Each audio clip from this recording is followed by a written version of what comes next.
پیارے دوستو السلام علیکم۔ پیارے دوستو، آج آپ سب کو ولادت امام رضا علیہ السلام بہت بہت مبارک ہو۔ پیارے دوستو، احمد ابن عبداللہ غفاری کہتے ہیں کہ ایک شخص کا میرے اوپر بہت قرضہ تھا۔ جب اس نے میرے اوپر سختی کی، قرضے کا تقاضا کیا، تو میں نے نماز صبح پڑھ کر امام رضا علیہ السلام کی خدمت میں جانے کا ارادہ کیا۔ جب میں آپ کے در دولت کے نزدیک پہنچا تو میں نے دیکھا کہ آپ کہیں جا رہے تھے۔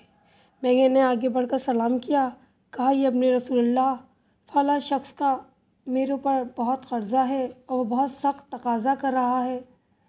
آپ نے فرمایا کہ تم ٹھہرو، ہمارے آنے تک کا انتظار کرو۔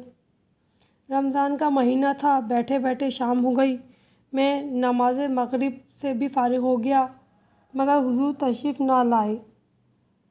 روزے کی وجہ سے سخت پریشان تھا، ارادہ کر رہا تھا کہ واپس جاؤں۔ ناگہاں دیکھا کہ حضرت تشریف لے آئے ہیں۔ کچھ لوگ حضرت کے ساتھ ساتھ تھے۔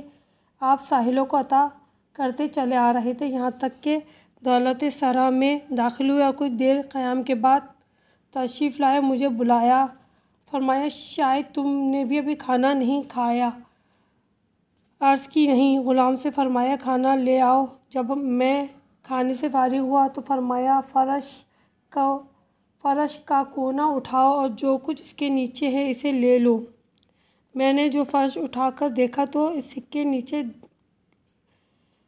کے نیچے کچھ دینار تھے۔ ان کو لے کر گھر چلا آیا۔ چراغ کے سامنے شمار کیا تو وہ 48 تھے۔ ایک دینار پر لکھا تھا کہ تیرا قرضہ 24 دینار ہے، وہ دے کر 24 دینار باقی بچیں گے، وہ اپنے گھر کے خرچ میں لانا۔ میں حیران رہ گیا کہ میرے قرضے کی مقدار کیسے معلوم ہوئی۔ یہ وہ ہستیاں ہیں کہ جن کو ہم کچھ نہ بتائیں مگر ان کو سب کچھ پتہ چل جاتا ہے۔ دوستو، آج امام رضا کی ولادت ہے۔ امام سے توسل کیجیے کہ امام رضا کے صدقے میں پروردگار یہ کرونا جیسی بیماری سے تمام لوگوں کو نجات دے۔ اس بیماری سے ہر ایک کو پروردگار عالم محفوظ رکھے۔